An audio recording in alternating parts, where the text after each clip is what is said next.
Okay, so I don't really have a huge. I really don't have a huge. What do you freaking agenda for this video? I'm just gonna go over what's going on and all the rest of it. So I got a couple of friends who aren't here, haven't visited since the forge went up. So mostly this is for them, so that they can kind of see what's going on. Anyway. When the stuff started showing up, I've been kind of preparing for this for years. When the stuff started showing up, it was basically sitting right here under this, where the snow is now. And then it extended over that way a little bit. But with winter coming, I knew I wanted to be able to do some stuff in the shop, even though, in the smithy I should say, but I didn't do a lot. But I wanted to do some, so we put the structure up, which is rickety, and it's, the metal's from one place and the carport's from someplace else and all that sort of good garbage. So yeah, so that's what it is. That's the structure. So it's the smithy. So we're gonna go into the smithy, and I'm just gonna kind of go around and talk about what's in here, and that way it kind of becomes clear what the hell's going on, I guess. So first of all, I'd like to thank my in-laws, Mike and Yvonne. They were very kind to help out with the old carport, which we turned into this. And then also this old metal, which is on the roof, came from their coffee stand when they re-roofed it.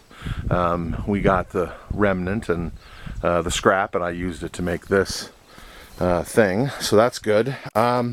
So let's see here. I'll just go around and talk about what's here.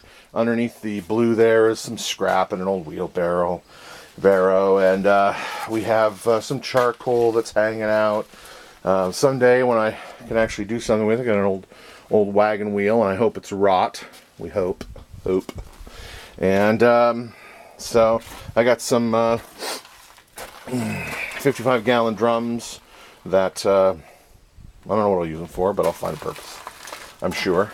One of the things that I use them for is the forge itself is standing on one, so that's something that's good. So for the first time in all the time that I've had this dumb grinder, it's now mounted only with a couple of C-clamps, because I don't know where I want to have it permanently, but at least it's somewhat safe now.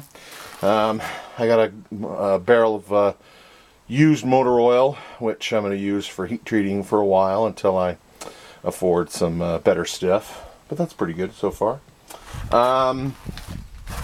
We have a big stump. This is kind of the workstation, if you will.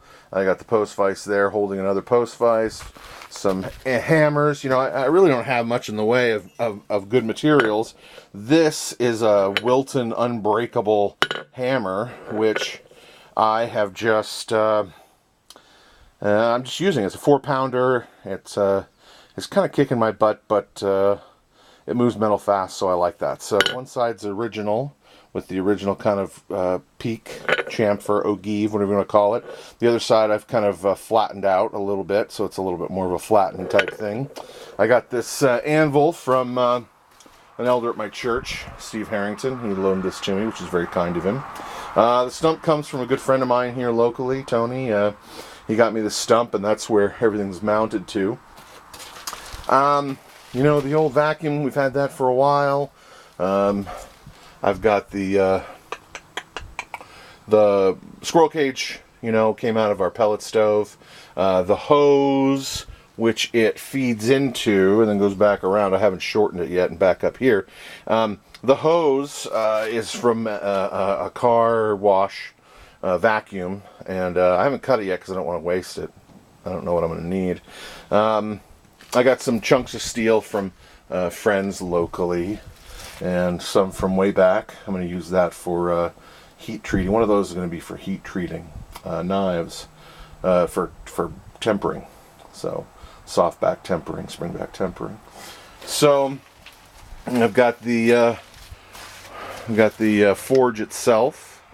I did the mudding with my wife, and there's another video that goes into how it works. I'm just pointing out that it's just really on a 55-gallon drum, and a couple of bricks to hold it in the middle, and that's all it is. I've got a piece of roofing which I've cut the corners down, and that is the lid for the thing. You know, so when I put something to bed to anneal, I'll put that on top.